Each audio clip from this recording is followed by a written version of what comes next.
The Dawn Age. This era goes way back, about 12,000 years before Aegon's conquest. The land wasn't called Westeros yet, but it was already home to the children of the forest and the giants.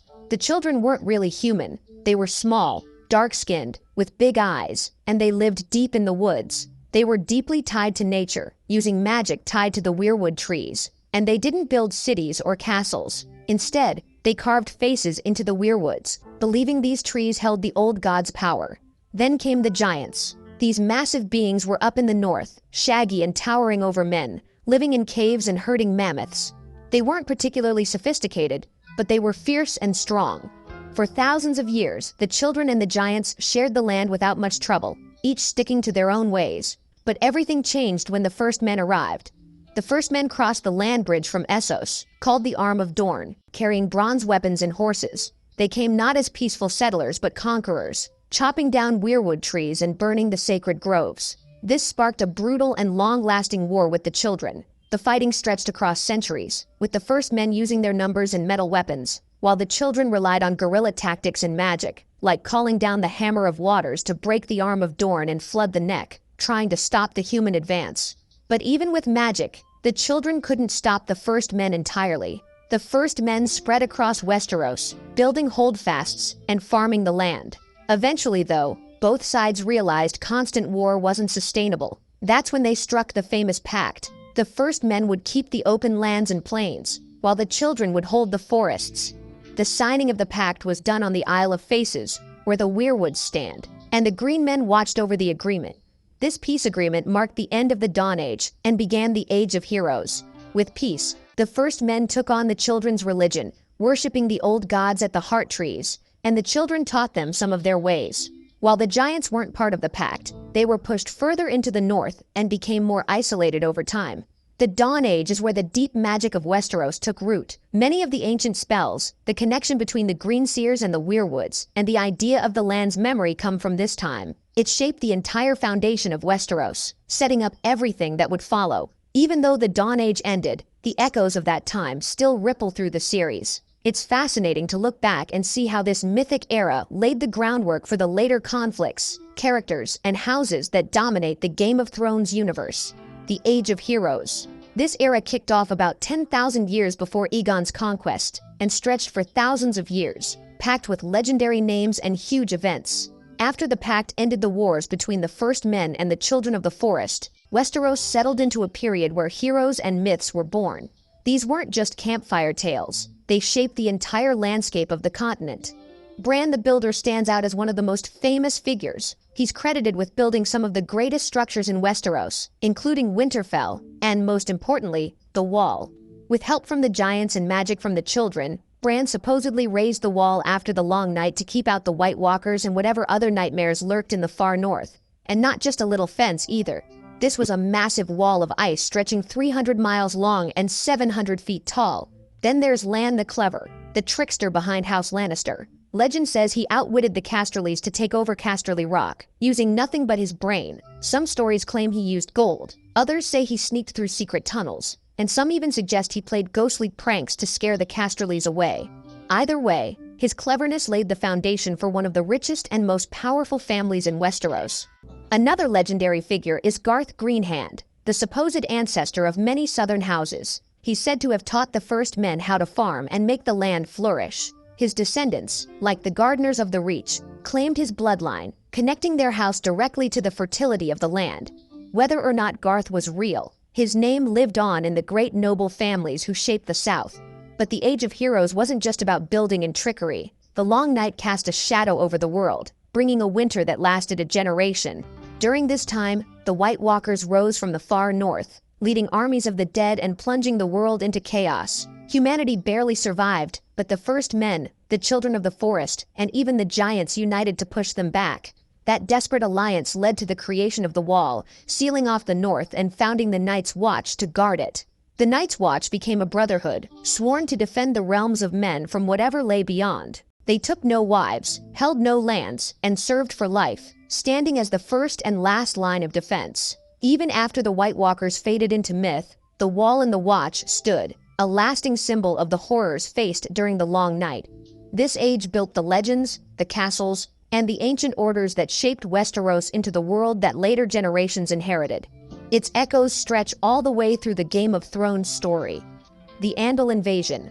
About 6,000 years before Aegon's conquest, everything shifted again when the Andals arrived from across the Narrow Sea.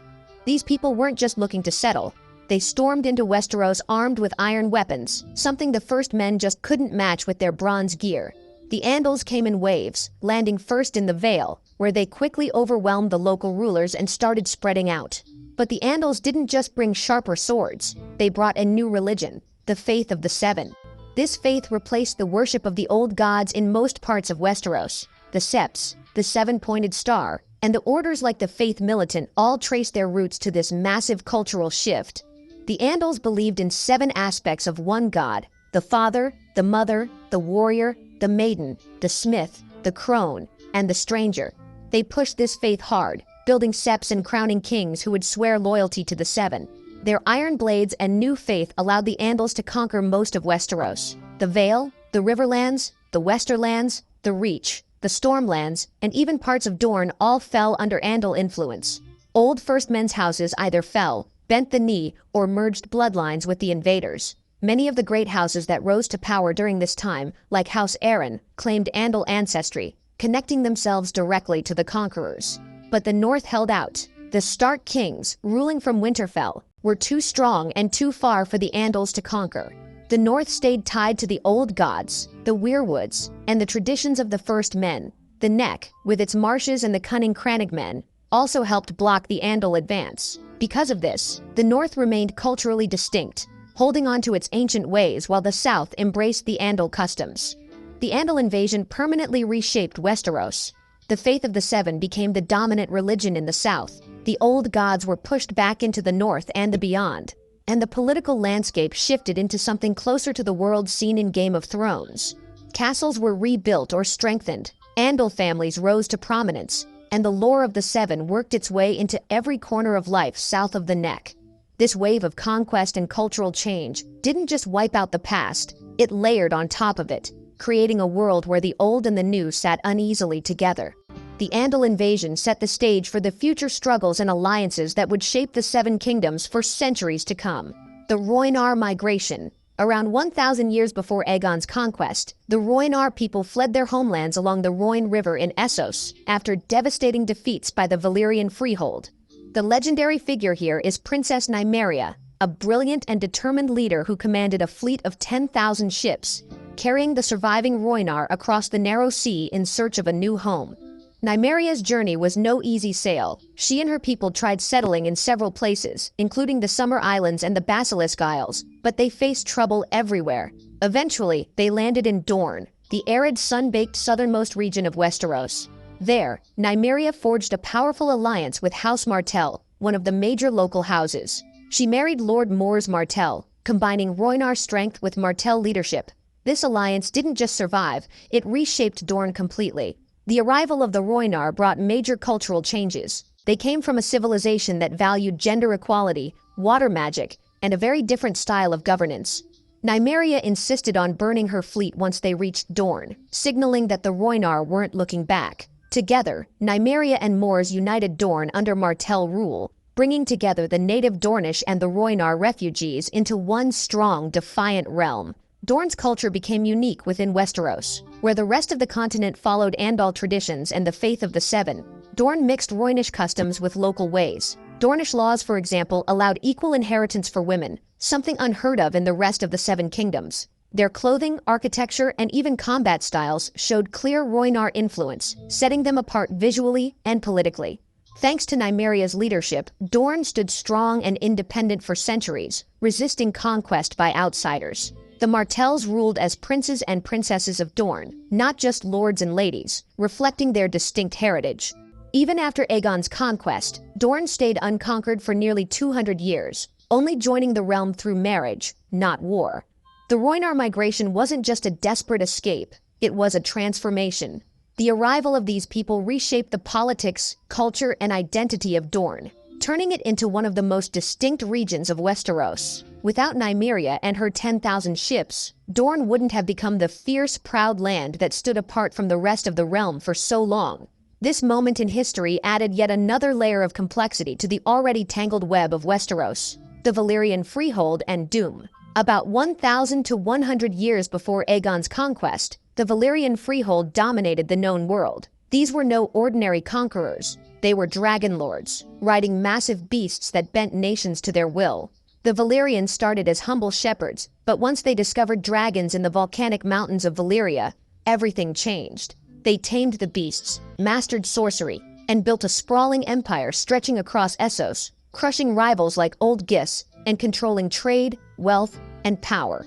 The Valyrian Freehold was run by noble families, each competing for influence, and they ruled through a mix of military might, dragon power, and dark magic. Their capital, Valyria, was a city of towering wonders, marble palaces, and strange sorceries. But despite their strength, they weren't invincible. Some families, like the Targaryens, sensed something was wrong. About a century before the Doom, the Targaryens left Valyria and settled on the island of Dragonstone, a rocky outpost off the coast of Westeros. Many saw them as minor players compared to the great Valyrian houses, but that choice would save their line. Then came the Doom. In a single cataclysmic event, Valyria was obliterated. The ground split open, volcanoes erupted, the earth trembled, and the mighty city was wiped from the map. Thousands of years of knowledge, magic, and power vanished almost overnight. The Valyrian roads crumbled, the dragons of other families perished, and the empire fractured into scattered, warring colonies. Dragonstone, left untouched, became the last Valyrian stronghold, with House Targaryen as its rulers. The Targaryens kept their dragons, though these magnificent creatures began to dwindle over time, their magic slowly fading from the world. Across Westeros and Essos, the loss of Valyria meant the loss of centuries of magical knowledge. Sorcery grew weaker, legends replaced living memory, and much of what the Valyrians had achieved became myth. The Doom reshaped global power. Without Valyria, Essos fell into chaos, with the free cities scrambling for dominance. Westeros, meanwhile, remained mostly isolated from the disaster, but the presence of the Targaryens on Dragonstone planted the seeds for future conquest. This rise and fall of Valyria wasn't just the story of an empire, it was the story of how an entire era of magic, dragons, and dominance came crashing down, leaving behind only remnants. The Targaryens, perched on Dragonstone, were the last thread connecting Westeros to the shattered greatness of Valyria, a thread that would soon change history forever. Aegon's Conquest. In the year zero Aegon's Conquest, Aegon Targaryen launched the campaign that reshaped Westeros forever. From Dragonstone, Aegon and his sisters, Visenya and Rhaenys, unleashed their three dragons, Balerion, Vhagar, and Meraxes, and set out to unite the continent under Targaryen rule. They didn't come with a massive army, but they came with firepower no Westerosi kingdom could match. Before Aegon, Westeros was divided into 7 independent kingdoms, each ruled by its own king. But that didn't last long. Aegon's campaign was brutal and brilliant. The Riverlands fell first when House Hoare's great fortress, Harrenhal, burned under Balerion's flames, turning the tallest towers into melted ruins. The Stormlands followed after the defeat of Argilac the Arrogant, whose offer of marriage Aegon famously rejected. The Reach and the Rock joined after the Field of Fire, where Aegon unleashed all 3 dragons on a combined army of House Gardener and House Lannister. The flames tore through thousands of men, ending House Gardener and cementing House Tyrell as the new rulers of the Reach under Targaryen authority. In the Vale, little resistance came once Princess Shera Eren saw the power of the dragons. She bent the knee to protect her young son, handing over the kingdom without a battle. Dorne, though, resisted fiercely. Aegon never fully conquered Dorne during his lifetime, and the Martells remained independent, holding out through guerrilla tactics and sheer determination. The North submitted after Torrhen Stark, called the King Who Knelt, wisely avoided destruction by bending the knee instead of facing dragonfire. Once the conquest was complete, Aegon declared himself the first king of the Andals, the Rhoynar, and the first men, ruling over the unified realm, except for stubborn Dorne. To symbolize his new power, Aegon forged the Iron Throne, a brutal chair made from the swords of his enemies, melted by Balerion's breath. It wasn't some polished royal seat. It was jagged, uneven, and dangerous. A constant reminder that the throne was won by fire and blood. The creation of the Iron Throne wasn't just symbolic, it became the very center of Westerosi power, where the Targaryen dynasty would rule for nearly 300 years.